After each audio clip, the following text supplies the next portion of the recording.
¿Qué tal? Buenas noches, Victoria and Ben. Welcome. It is great to have you here with us tonight. How are you guys doing? Very good. Thank you so much. Yeah, thank you. We're excited to be able to hang out with you. This is awesome. It's awesome to have you, and we're also super excited to hang out, to continue to share ideas, share knowledge. And these are, well, interesting times to say the least. And we wanted to talk with you about different subjects. And I wanted to kickstart with how has filmmaking changed during these times of lockdown? Like, the world economy was going fine, everything was moving forward, and all of a sudden it comes to a complete stop. We don't know exactly what this means, but we're facing new challenges, but also new opportunities. So I wanted to start by asking if you could give us a brief assessment of the situation. How is this affecting filmmakers in the US, and what does this current state of affairs mean to film professionals? Well, at least for here in the United States, in terms of actual filming and production, we're completely shut down. So no one can go into any type of groups that can possibly meet, basically, unless you're quarantining with that group. So that's the hard part, is that we're completely shut down here. I personally had about 6 short films that were set to be shooting around this time. That has been pushed back indefinitely. I think in terms of thinking about production right now, even if there's a possibility we can come back into being able to shoot, if I guess business comes back into a more normal state, we're going to have to take into consideration about sanitation and how, you guys have been on film sets. You're really close together. You're there for a long time. You don't really have, you'll have like one restroom for the whole group, and stuff like that. So I think that that's going to be interesting. Once again, if we can come out of this before we have a vaccine, which would be ideal, obviously. I think all of us here in terms of filmmakers are frankly just very upset that we can't be filming, and partially feel like we would rather film and risk it. And maybe that's the totally wrong opinion, but obviously we wish we could be making the art. But I think it has posed a lot of interesting opportunities that we're still exploring.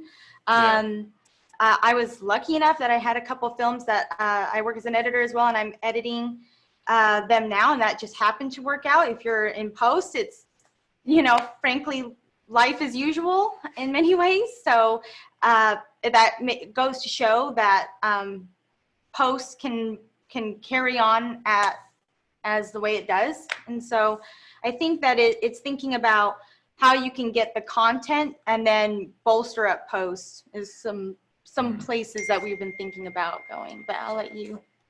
Mm-hmm. Yeah, just a few weeks ago, we were speaking to Justin Lerner, and he'd finished shooting a film in Guatemala, and he was mentioning the same thing. He was fortunate enough to finish production, and now he's full on in post.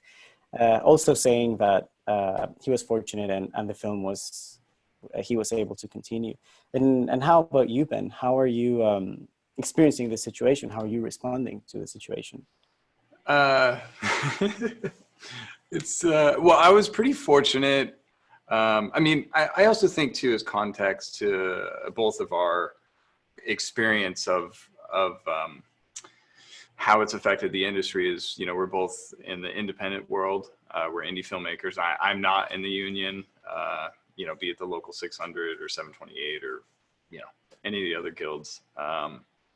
So I had just finished a feature film in January, and saved all my little pennies from that, and then had another pretty good job in late February, like really close to when everything got crazy in the States, and I was saving up to invest in gear. So I ended up with, a lot of extra money to be able to kind of ride out everything without having to file for unemployment or I don't know, like have some of the struggles that I think a lot of independent filmmakers are going through. But as you know, as for productions currently, it's like you know, there was the short films that I was, or hopefully someday will be doing with Victoria, lined up, and then also a couple other projects that were slated. Yeah, and they don't really know, like they haven't 100% canceled them, but they have sort of put this sort of indefinite to be decided hold. Yeah, so it's pretty weird. I don't know much more else to say aside from one thing Victoria and I did when the pandemic, well, not pandemic, but the quarantine first started, is we put our heads together to, you know, I mean, you have to be solution oriented always on a production. So we just thought like, okay, well, what are steps we could take to remain sort of compliant with the CDC, or really just, I think the objective being, how do we create the most safe and healthiest environment to run a production? And it has led us to having some possible capabilities that we could deploy. But it's also a little tough because some of that has to do with like the personal protective equipment, you know, face masks and such, and that are already low, and we wouldn't want to take those from healthcare workers, but exactly, yeah. So it's kind of like hitting a moving target, and but I also think what I could say to more succinctly answer the question is, you know, I've kind of doubled down on just studying, and just I'm lucky to have like a closet full of gear and a bunch of weird stuff to play with, and you know, I'm building light fixtures, and we also have a passion project art series that we're shooting together. We've all got 3 episodes in the can, and I guess we're gonna talk more about that later. Yeah, but yeah, just I don't know, I'm trying to do anything to not go crazy in quarantine. I miss being on set. I think one thing for me, if I at least I personally went through it, is, and I think as filmmakers, when I entered the quarantine and we kind of had to stop down on production, which feels like I'm in a constant state of production for years now. Yeah. Was feeling a little bit like our business is not essential in some ways. And I for a while, I mean, we've been in quarantine now for like 5 weeks. No, yeah, something like that. And I would say I felt that way for a week or two, where you kind of start hitting a depressive note. And I guess what I'm ultimately trying to say is, what I've realized though, and what I would extend to you guys, is that the more we're in this, the more creative you can get. Is that creativity and art and the passion to make it is essential. Granted, it's not in the same way as like a doctor is, but I think that for me, art gives life in all senses of the word. So if you're going through that depressive state that I maybe was in a little while ago, I hope you can come to that same conclusion, that all it takes is a creative turnaround, hopefully, that we can all find together. And I don't really know what the answer is at the moment. We've tried some things, but I just wanted to reiterate that I felt like it was really important. I wasn't really hearing that much about, you know, we're staying at home watching and consuming content, but people are not putting value in art and in content. And so I would just say, continue in your studies, or continue in your work as a filmmaker, because it's really important.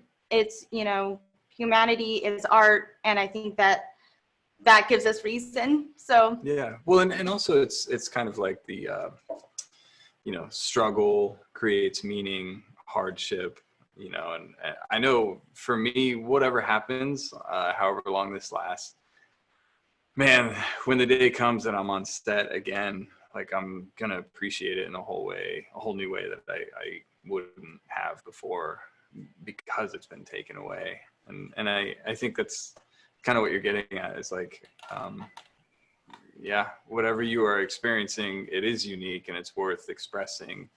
Yeah. Mm-hmm. Yeah, and just building up on that, and I don't want to be insensitive to all the hardships that are being experienced by many people.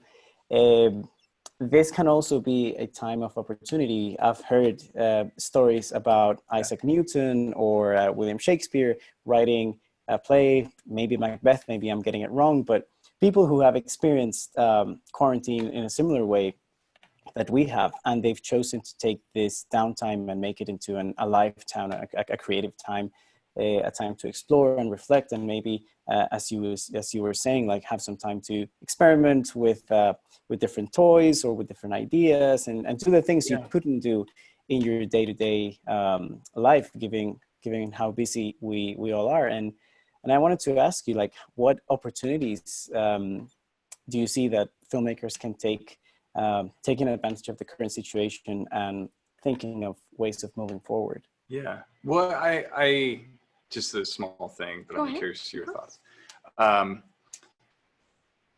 You know, it's disruption. Like, it's disruption on a massive scale that we're experiencing. And if there's something that, you know, economics has taught us, is that it's like with disruption comes market opportunity, and there is hardship, and there's, you know, hopefully creative destruction, or sometimes just destruction, as we're seeing. Both are good. Yeah. Or at least both do present an opportunity. And I think that that's something from, I'll say it, from day one with this pandemic. I was like, yeah, this is terrible. This totally sucks. But there are opportunities here that are going to present themselves. So I, as like you know, I'm full-time freelance, I'm an entrepreneur. Like, I need to like really have my eyes open for what those are. Yeah, I think right now, I mean, it's interesting trying to be kind of creative with like a fire behind you, because you're like, I gotta figure out a way to survive. But I think letting go that fire, kind of letting it, I speak a lot in analogies, so forgive me, but I feel like instead of trying to back away from it, like letting it consume you, I think we haven't come up with a lot of answers yet, but I think here is where you can fling stuff against the wall. Obviously, it's a lot with digital content. There's a lot of opportunities, especially for animators, for people who are strong in post-production. We can get more into it. We've even brainstormed ideas of, you know, you get a green screen room, you put one person in it and they act out the whole scene in the green screen, then you put it back in. I have no idea if that would be really cool or if it would look terrible, but but it's experimentation of what you might find, literally anything. I mean, even I always think about how YouTube is such a base structure right now for content, and how it just started up as just like, here, put videos on this site, and no one cared, and now it's revenue and way people earn millions of dollars for themselves online. I mean, I don't personally do it, but that's something that we've started to consider on our end, and building communities in different ways like that. Being an influencer. Oh. I wouldn't say that, but I don't know. Maybe we'll see. We are evaluating, experimenting in that ballpark at the moment. That's good, and something that I find personally exciting, and that I've been seeing developing really fast, is this will bring us with opportunities to reevaluate the formats that we've been working on. Like maybe, as you were saying, maybe we've become accustomed to shooting in a specific way, but what if you take those variables out of the question and invent something new? Personally, from the music side of things, live music is one of the best ways and the most traditional ways to connect with an audience, and we are not allowed to do that anymore. But you see all these festivals popping up, and live streaming sessions, and Q&As, and events that are maybe not only will be opportunities for this time, but will also create new ways of connecting with your audiences, new ways to monetize as well. So I think it will be very interesting once we figure out and we experiment a little bit. I believe a lot of innovation will come out of this. As humans, we are adaptable and we're creative, and I don't think there is a doubt that new things will come. Which brings me to the next question, because for us at the film school, and I know for you guys, entrepreneurship, innovation, like as you were saying, creative destruction, are forces that we all connect very very profoundly to. So how do you see the convergence between filmmaking and entrepreneurship like evolving in a world post lockdown?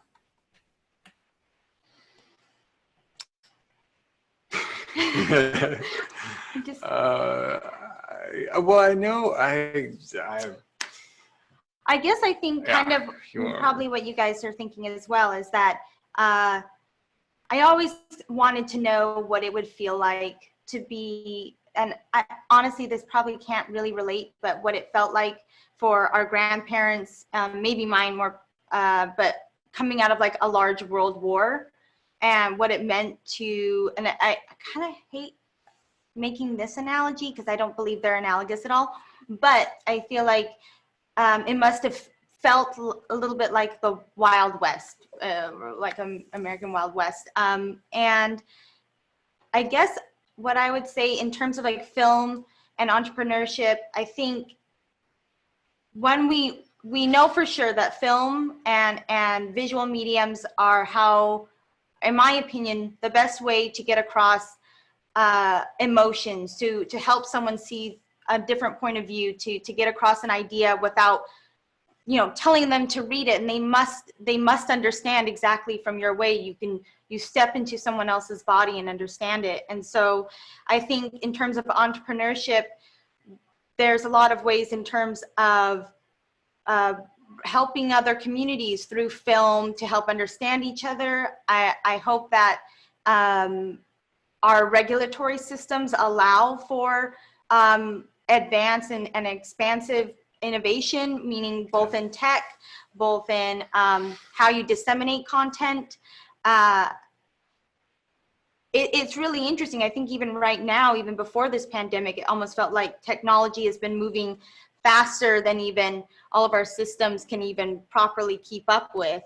And it would be cool if we could somehow get on a level where it felt more like creative chaos, where like entrepreneurship sees an interesting idea in terms of film and can bring that idea in, and maybe can just help cross-pollinate and give ideas. I mean, I do think that at minimum, film helps reach other groups. So if you want to talk about a cool innovation, you can make a film about it, or that's like a very topical version of it. But and I think also too, it's the thing that you're underlining, or even the question itself underlines, is at the bedrock of what it is to be an entrepreneur is just having courage and being willing to desire something, some outcome so much that you're willing to fail and persevere through hardship. And and I mean, some of the conversations that Victoria and I have had, definitely when I was feeling emotionally overwhelmed by, I don't know, every project going away, is like that thing of like, well, what else would I do?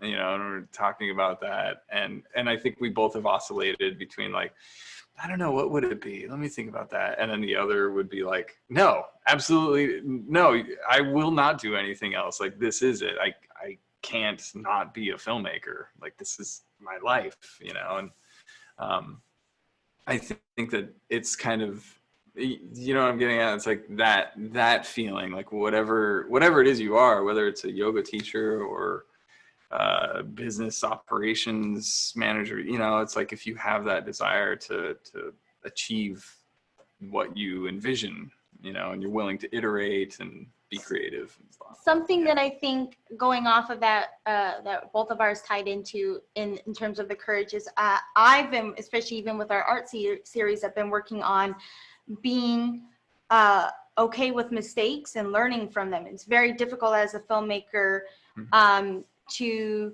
get on set with 20 people around you or more, and you have a set schedule, and then to find yourself in the middle of the day just thinking, oh man, I just don't, I want to try this, but it might be a mistake. I would hope that as we get out of this, which I believe entrepreneurship is, this is an integral part, both courage and the standing on the precipice of failure, which I think in general is all filmmaking in many ways. So I applaud all of you filmmakers for standing on the precipice with us, because it never changes. It won't change, I think. It keeps out or in, yeah. Yeah, and I think even more now, more than ever, it's more important, because I feel that these combined skill sets not only allow you to develop a vision, but also to make it happen. As you were saying, Ben, what else can I do? But you come to the realization that, no, I want to keep doing this. This is my life. This is my passion. And you will move all the resources and mountains to make it happen. And I think it's through being resourceful, through being entrepreneurial, that you're allowed to continue. Yeah. And I think that we will see, once we figure out what's happening and where to move forward, we will see a new wave of innovation, a new wave of opportunities. And as you were saying, Ben, you have to keep your eyes open to whatever will happen, because I'm sure there will be a lot of opportunity to create and to connect with people now that it seems that we need it more than ever. I would like to speak a little bit about Talising Nexus. I just told everyone about the values and the principles that this organization pushes forward, and how we feel deeply connected with those, because they are very similar to the mission at UFM and at the film school. So Victoria, could you tell us a little bit about the company's history and why it uses individuality, compassion, and innovation as its guiding principles? Yeah, sure. So TalNexus, we are an arts nonprofit, and we have a whole suite of programs. I specifically run our narrative film lab. Actually, before I ran that, Ben and I both met we were in the second season of the film lab. I think TalNexus has been around for about 10 years now.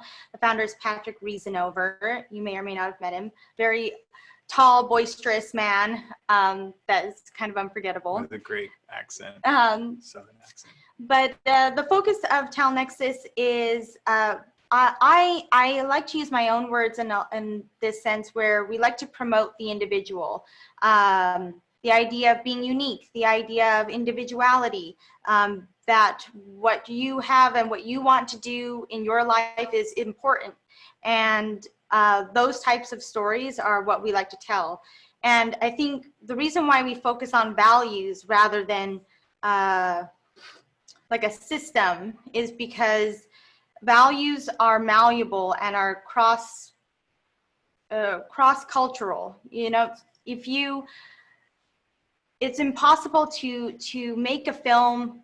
It's not impossible, but a film becomes propaganda when it uses ideology, and that's one of our biggest things. It's been one of my core values in terms of making the films through our film lab program, is that we are not interested in making propaganda. We're interested in sharing ideals that help promote individuality and freedom. And I think that it's really important to hold them as values rather than ideology, because once you have an ideology, you cannot break. You know, you can be standing next to your best friend, and if they do not share your ideology, they're your enemy.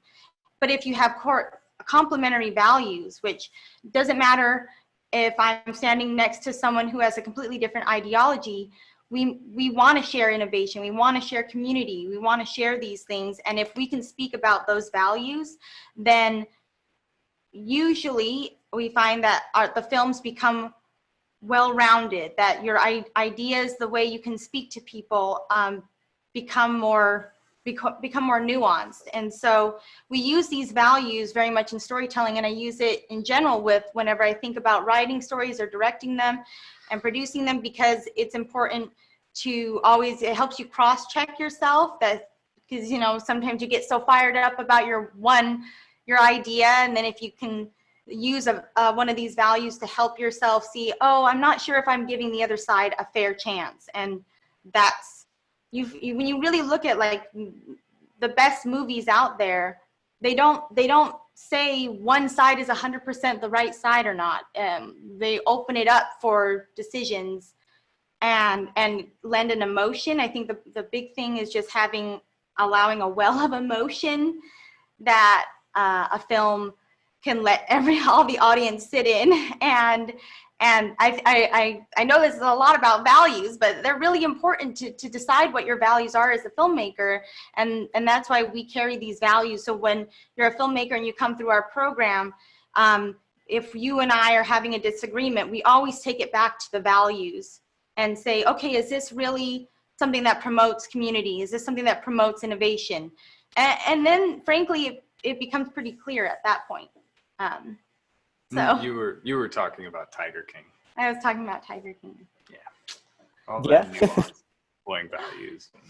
Yeah, actually, I could go on about that one. Yeah. It is a good example. Well, I mean, something not necessarily about the content, but the way they did it that I thought was interesting with that series is that it became this huge phenomenon. Seven chapter documentary series, and then they did an 8th episode, and it was all filmed with phones, like people speaking directly. Because it was post lockdown, and they said, okay, people want more. How can Netflix give them more? And Netflix sent a cell phone to some of the key characters, and they had an interview going on, and I thought it was interesting because they kept the story alive and current, and using very simple technology that we all have. So without diverging too much into time. That's a perfect example. I think it was interesting how they adapted and kept, you know, giving something back to the audience. Yeah, both from a technology side, but I also mentioned in the context of what Victoria was talking about with the values and sort of focusing on that aspect of it, because there's the filmmaker doesn't come out and explicitly say like, oh, this is the bad person, this is the good, you know, it's just murky. In my personal opinion, everyone's totally insane. But you kind of get to pick, like, you know, where you. Well, it's very interesting how I really enjoy films like that, or like the documentary Icarus, where you have someone that objectively, once again, if you wrote them down on a piece of paper, you would only see the bad about them. And I don't really even know what character I'm talking about right now because they're all crazy. But I think that when then you experience life with them, and you have all these things, you know so much about the person that is really bad, but you still have. They're humanized. Yeah, they are humanized, and I think that that's really strong filmmaking, because when we spent some time after each of the episodes, and I really think, okay, where was the director in this scene? And you would see that for the most part it feels pretty hands off, you know, and they chose points, and we'll probably get into this a little bit, but you don't need to tell it to the person. There's ways through art, and in my opinion, the primary way, you know, the cameraman, the cinematographer, the way you create your world, your visual language, that lets people accept something like Tiger King. Yeah, well, fidelity of the values. This is wordy and very filmmakery, but it's like the kind of fidelity of the values being translated through the visual medium. I mean, you know, Victoria's obviously speaking about it from a producer, director, writer standpoint, and so for me as a cinematographer, it's like being downstream of those things, but also uniquely from my perspective as like someone who identifies as mostly libertarian, wanting to sort of give voice to these stories that do share those values, and so it's kind of, you know, wanting to create an immersive experience that also visually holds true to some of the thematic elements and where you want to kind of set your bearings, I guess, for the kind of visual language that, you know, not to steer it away from first stuff. Yeah, no, and what you're saying brings me to one of the questions I had, but I just want to put that on pause for a little bit so we can have more context. Victoria, you work as an artist development for Talent Nexus. Could you tell us a little bit about what you look for in projects when you say, okay, this is something that we want to bring on board, that we want to support and partner with? Yeah, so the way Talent Nexus works now, I would say, is what I'm looking for probably primarily, which is someone who's interested in being collaborative. In general, filmmaking, and I would say a lot of these bigger art visual mediums, is you can't make a film alone, except I guess we're going to find out how in this pandemic. But but in some ways, I would say it's awesome to have a vision. It's awesome to have your idea that you wrote 2 weeks ago, but it's more important to be flexible. For us, we hold no idea sacred, in the sense that I'm always looking for the person and looking at the person beyond the idea. And so when people apply to the program, so I'm looking for someone, because if someone's accepted into the Narrative Film Lab, you're becoming a partner with me. We're going to make a film together, you know, and I'm going to be editing your short, or I'm going to be helping you write it. And so I guess primarily what we're looking for is someone who has ideas, who understands how to put values into a film. And I know this sounds broad, but put values into a story where the story part, the person part, the emotion part is centric to it. And oftentimes what I'll say is, let's say if I'm speaking to you guys and you're interested in applying to the film lab, I would say, think of a story that's epic. And once again, these are my words.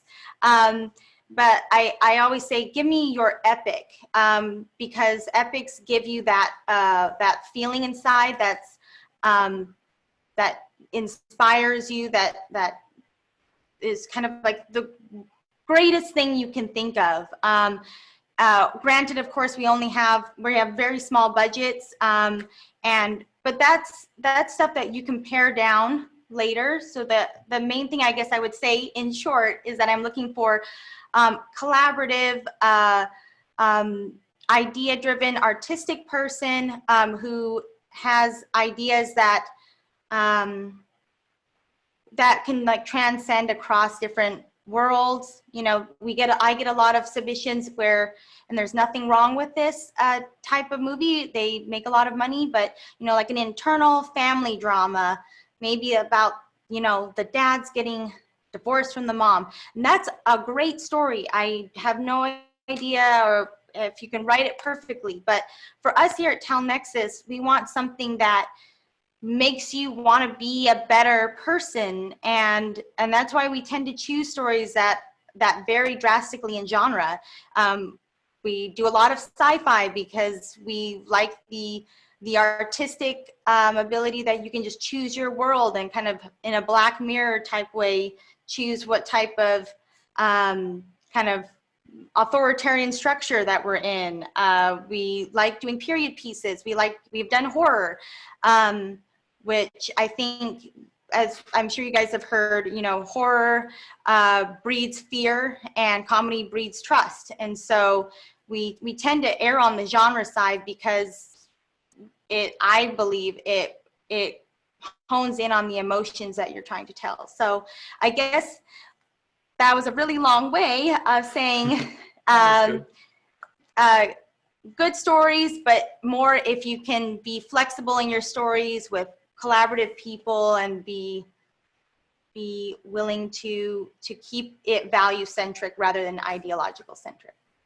Mm-hmm. That's That's great. And I just want to make a brief comment to the audience that they can look for these opportunities online. Can they apply if they were interested? Where could they look for these?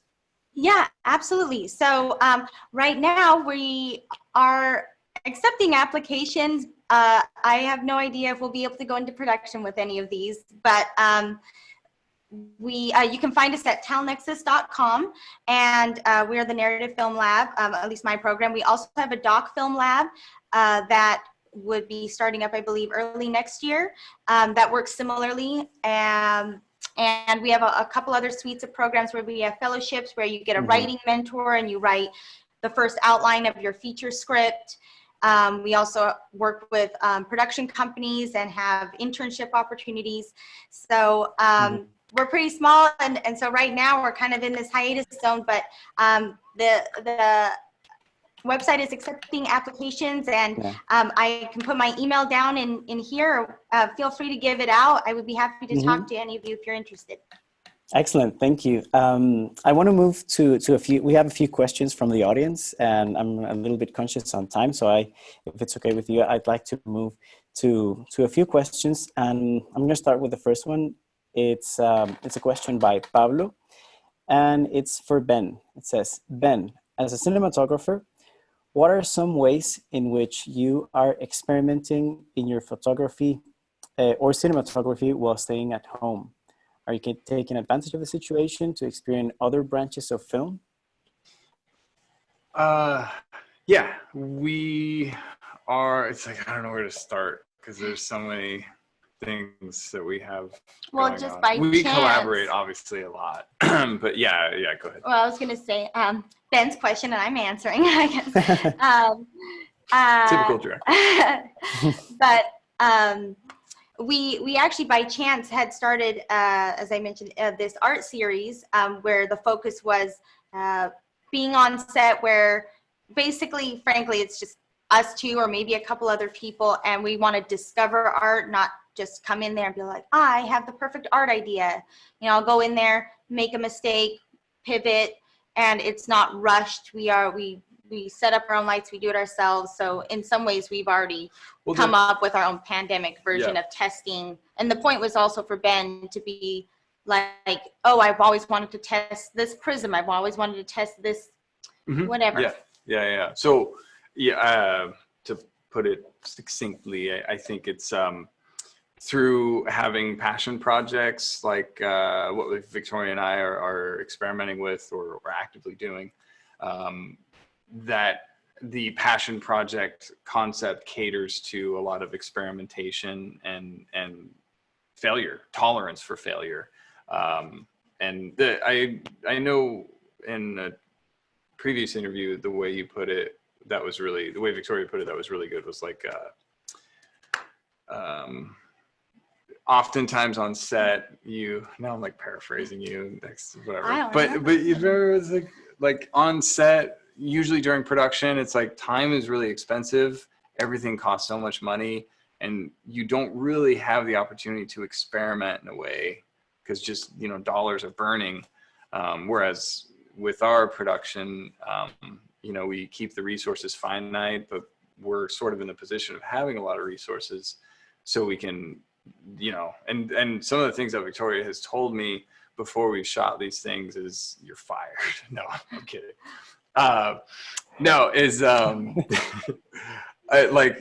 You've asked me like, well, what have you always wanted to work with or not been able to do on set? And so for a DP to hear a director say that is cool. It's great. It's like really fun territory that led us to doing the first video in this series that Fernando, I think you're going to post or something. No. Setup was the lens with the matte box taken off. I had a prism and a weird broken piece of glass. And then in the lighting setup, I had a video projector that was pulling a feed out of After Effects of weird stuff I did that wasn't getting projected to a screen. It was getting projected to a silver bounce card that was then bouncing into the lens. That was taped to the ceiling. Yeah, it was taped to the ceiling. It was kind of fun. But then that was bouncing into the lens, but mainly the prism. And so it's like kind of one-to-one, the image getting projected and then kind of smeared was then getting kicked into the lens. And then that was being overlaid onto, I was filming Victoria dancing, and it was just weird and cool and all burned into the camera. I've never shot anything like it, and maybe I will again someday. Yeah, in addition to all of the effects within these are done within camera instead of doing it in post. And it was really cool for me being able to have you translate like emotional and visual ideas. So fun. You know, with the lightning that was being projected on the card at some point, if you guys ever watched the first Discovery, it makes the lightning look like it's there in the room. Really weird. And I'm interacting with it. So that was something that we did. Probably the first one we did was in December of last year. And I would suggest highly to do something like that. It was really hard to just get there and show up and be like, okay, we're just gonna do this as two. It was a lot of work. But it was, it was worth it though. It was worth it. Super cool. And you can see that, I mean, we have the first Discovery, and then we have the second one. They can see we're improving. Well, and also too, and I think this is a good takeaway for Pablo as well, is or anyone that's kind of in this position of like, well, what do I do with all this free time and desire to create? And that's, you know, we did the first video, we posted online, we talked about it, and I showed it to a couple people that I know in the industry, and that led to a really awesome opportunity for the next 2 projects actually that we shot, where we got additional support. People were really interested, effectively not fiscal sponsorship, but they donated gear for us to use. And it just kind of led to further opportunities for it to, I won't say scale. Well, I mean, Digital Sputnik, it was for the second video. I guess I should say scale, because it's like we have like 30 lights in the second video that you're all about to watch, and it's pretty. It still is very, very. You can see that it's finite, but I think that maybe the biggest takeaway I would say is accepting your parameters. So we're going to be shooting our next video here in the apartment, and I think it's been really great we were shooting it in kind of a studio space, actually where the nonprofit lives. And I think it's just accept your parameters. I myself would get bogged down with, well, you know, it's not perfect. It's not perfect, you know, or we don't have the right person to do this. It's just do it, and accept your parameters. Oftentimes, my father's an artist, and the reason why we're calling it a study in discovery is my father always said, well, art is oftentimes less about expressing yourself, but discovering it. And it's very difficult to discover it if you don't allow yourself to do that. If you're always just pre-planning it and you don't have that spontaneous inspiration. And so that's what I would try to lend to you guys, is try to create a space for yourself to do that. And I think too, I know we're running long. No, that's okay. Short thing, tiny. One of the sort of core theories that, especially through my time spending teaching at UFM, that I've been able to refine, you know, at the film program there, but also just in my free time, is the concept that is really critical as a cinematographer to not wasting time, is to understand what your intention is, and then to understand what it takes to render that intention. But something that for me has been really rewarding with just our Victoria and I's collaborative experience is her concept, or her father's concept of being open to discovery and kind of disrupting your intention, and actually not even being very attached to what your intention is, and just being open to the outcome. And so for me, like, this series kind of, for me, it represents taking what my creative philosophy has been and actually tearing it apart. So it's pretty cool. It's a cool ride. From what I'm taking, and this is my interpretation of what you've just shared, is that this is also a time to reevaluate your foundations as an artist. Like test what you've been working with during your whole life, and experiment more, and be daring to do things that you wouldn't normally do because you have more resources, or you have more people or more time. But I totally agree that some of the best art comes from limitations, and I really like what you said. It's not just a process of expressing yourself, but discovering yourself. So I think adding to Pablo's question, I think not on the technical aspects, because I wouldn't be able to say anything on that, but on the more artistic aspects, I think this is a great time to put yourself into new experiences, things that you wouldn't do otherwise. I think it's great. I have 4 more questions. One, this is a question from Romeo, who's also a fellow cinematographer, but this is Romeo with his producer cap. This is for Victoria, and he says, Victoria, as a producer, are you currently managing any projects close to filming? If so, how are you prepping for this? Or if not, how would you do it? That's a great question. So I'm currently wrapping out post-production on 3 films. I'm personally editing one, so that makes it easy. I have to check in with the editor. But I think in terms of pre-production, the first 2 or 3 weeks, the first 2 or 3 weeks, I was very much on the train of, I'm going to figure out exactly how we're going to, the day we get back in from quarantine, we will be going into production within 2 weeks. I created this big list. Ben helped me with that in terms of production. Just to realize that I won't know what the state of the world will be in once we exit the quarantine, but possibly are still in pandemic land. So in terms of what I'm doing right now, we are still working on the scripts. So when I get the scripts in, we've already looked at the treatments. And for me, when I produce, I usually always do a temporary budget around the outline stage. It kind of keeps my mind, along with my creative mind, going along with, okay, we haven't suddenly put something in creatively that we cannot financially be able to achieve.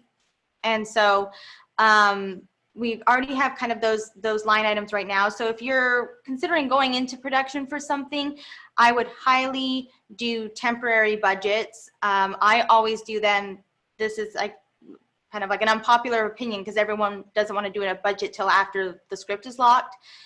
In my opinion, it's better to do a temp budget in your outline or one of your first draft script phases, because then as you're writing it, you can change the things that need to be changed because they're too big.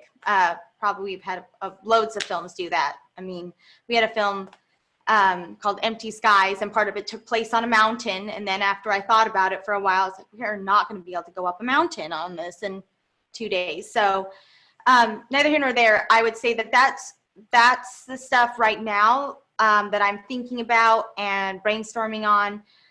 If I can, depending on the locations, which is what I would do in a temp outline stage even, you can already kind of imagine what type of locations said script will happen in. You can, if you can, I tried calling some studio locations or tried looking up online to see if I can reach out to these groups to just get temporary quotes and things like that. Also vendors reaching out. I mean, I know Ben, but we have kind of like our little motley crew of film people that we all film with, and kind of reaching out to them and saying, okay, if we got back out of quarantine, would you feel comfortable working in this type of arena? Would you feel comfortable doing, working in this close of proximity? Just kind of gauging people, so when it happens back, you're not asking the questions then. You kind of already have a gauge.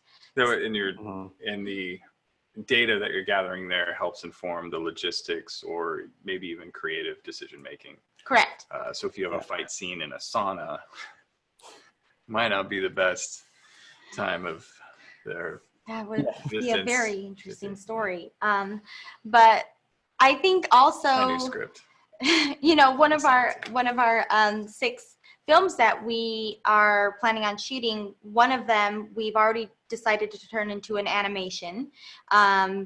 We kind of thought, oh, how interesting would it be if we are creating an anthology of films? They all kind of air around the same type of theme, and then an animation of like an alien or something was dropping in through between each one as like a film. Still in progress, but kind of, I would say, with my producer hat on, thinking of creative solutions, and then in some ways trying not to be too strict on it, like I was in the first 2-3 weeks, where I was like, we're gonna do this, and we're all gonna wear masks and use a bunch of hand sanitizer every day, and then kind of got shattered when someone told me, well, you're not even gonna get those. So I realized I was basing my entire production on these items that I may not have. I might have to be even more creative. And I think that as a producer, you are, in some ways, when we get out of this, gonna have to be the most creative person on set. It could be that you're offering solutions for a script, like I said, because maybe you guys would have all been tinkering at home and making your own little films, and then realize, oh, well, we can do a green screen set where we just put ourselves in here, no one can touch each other, and the film will be great. And that will take a different type of producing. So I guess I would say flexibility and research. That's great. Thank you so much. And I like that you emphasize on the budget, because it's something that I feel is crucial. And also, as you were saying, it allows you to be creative. It's not only something that you have to do because you need to have a budget, but it's also a tool that allows you to see each project from a different perspective and evaluate different variables, how you can play with one thing and be creative on another area. It's all about accepting the parameters, which is, kind of goes back to even being artistic.